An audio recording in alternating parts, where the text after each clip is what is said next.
ரீசண்டாக counselling and naturopathy தெரபிக்கு வந்திருந்த ஒருவர் என்னிடம் ஒரு விடயத்தை கூறினார். என்னென்னு சொன்னார், சார் உங்களோட அந்த சங்குப்பூ சம்பந்தமான வீடியோவை பார்த்து நிறைய பயனடைஞ்சிக்கிறேன். நிறைய பேருக்கு ஷேர் பண்ணியிருந்தேன். உண்மையாகவே பிரயோசனம் சார். அதுக்கு பிறகு நீங்கள் இந்த மருத்துவம் சம்பந்தமாக இலை பூ மருத்துவம் சம்பந்தமாக இந்த வீடியோவையும் பதிவிட்டிருக்கல, தயவு செஞ்சு பதிவிடுங்கன்னு சொல்லி ரீசண்டாக அவர் சொல்லியிருந்தார். அவருடைய வேண்டுகோள், அவர் இந்த வீடியோ பார்ப்பார், அவருடைய வேண்டுகோளுக்கு இணங்க நான் உங்களுக்கு இன்று ஒரு மருத்துவத்தோட சந்திக்கிறேன். சரி, என்னோட கையில் இன்றைக்கு ஒரு இலை ஒன்று காணப்படுது.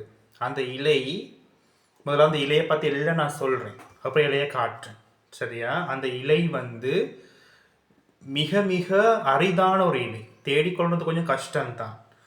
இந்த இலை எதுக்கு முக்கியம்னு சொன்னால் மலச்சிக்கல் இல்லாமக்கும். நிறைய பேருக்குள்ள பிரச்சனை என்னன்னு சொன்னால் டாய்லெட் போகிற ப்ராப்ளம் இருக்குது தானே.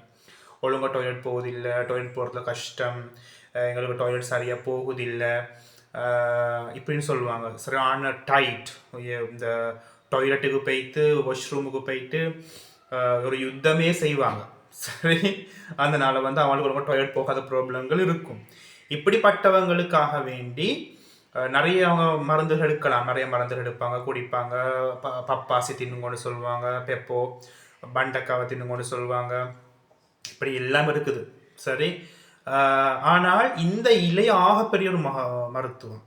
சரியா? இந்த இலையை நீங்கள் இப்படிப்பட்டவங்க கிழமைக்கு 3 நாளோ 4 நாளோ இந்த மலச்சிக்கல் உள்ளவங்க சம்பல் மாதிரி செஞ்சு சாப்பிட்டீங்க, கீரை கொட்டுக்கொலை, வல்லார, பொன்னங்கானி, இந்த கீரைகள் மாதிரி இதை செஞ்சு சாப்பிட்டீங்கன்னு சொன்னால் உங்களுக்கு டாய்லெட் போகிறதுல எந்த பிரச்சனையும் வராது. சரி, எந்த பிரச்சனையும் வராது. மலச்சிக்கல் இல்லாமல் போயிடும். சொல்லுவாங்களே, மலச்சிக்கல் வந்தால் எல்லாமே சிக்கல்னு சொல்லுவாங்க. எங்கள் மலச்சிக்கல் எல்லாமே சிக்கல். இப்போ இந்த கவுன்சிலிங்கில் நான் இதை ரிஃபர் பண்ணுவேன். இல்லையா சார், கவுன்சிலிங்க்கும் இந்த மலச்சிக்கலுக்கும் என்ன சம்மந்தம்னு நீங்கள் கேட்கலாம். எங்கதான் இந்த ஸ்ட்ரெஸ் டிப்ரெஷனில் இன்னும் நிறைய சைக்கோ டிசீஸ் இதில் வரக்கூடியவங்களோட உடம்பு பாதிக்கப்பட்ட உடனே அவங்க சரியான முறையில் தண்ணி குடிக்க மாட்டாங்க. அடுத்த அவங்களுக்கு அடுத்த பிரச்சனை வரும் என்னன்னு சொன்னால் டாய்லெட் போகிற ப்ராப்ளம் தான். இந்த டாய்லெட் போகாத ப்ராப்ளம், டாய்லெட் போகாட்டி உடம்புல உஷ்ணத்தன்மை கூடிடும்.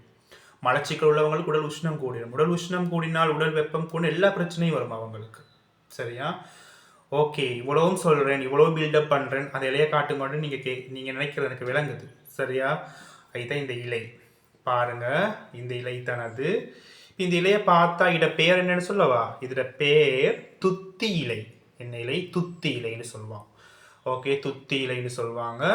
இது ஒரு செவ்வரத்தம் பூ மாதிரி தான் செவ்வரத்தம் பூ இலையிட ஷூ ஃப்ளவர் இலை மாதிரி தான் நீக்கும். செவ்வரத்தம் பூ இலை மாதிரி தான் நீக்கும். சரியா? ஆனால் அது இல்லை, சரியான சாஃப்டான இலை. சரியான சாஃப்ட். ஓகே, சாஃப்டானது. இதோட வடிவம் பாருங்க, இதோட வடிவம் இது தான். நான் ஏற்கனவே இந்த வீடியோவில் இங்கே ஒரு கோர்னரில் அந்த ஃபோட்டோவை எட் பண்ணி விட்றேன். சரி, ஓகே, இதுதான் அந்த இலை. இதுக்கு துத்தி இலைன்னு சொல்லுவோம். துத்தி மரம், துத்தி இலைன்னு சொல்லுவாங்க. மஞ்சள் நிற சின்ன பூ வரும்.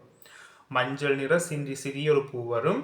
இந்த இலையத்தான் நீங்கள் உங்களுக்கு இதை கஞ்சி மாதிரி காய்ச்சி குடிக்கலும், சூப் மாதிரி செஞ்சு குடிக்கலும், சம்பல் மாதிரி செஞ்சு எப்படினாலும் பிரச்சனை இல்லை.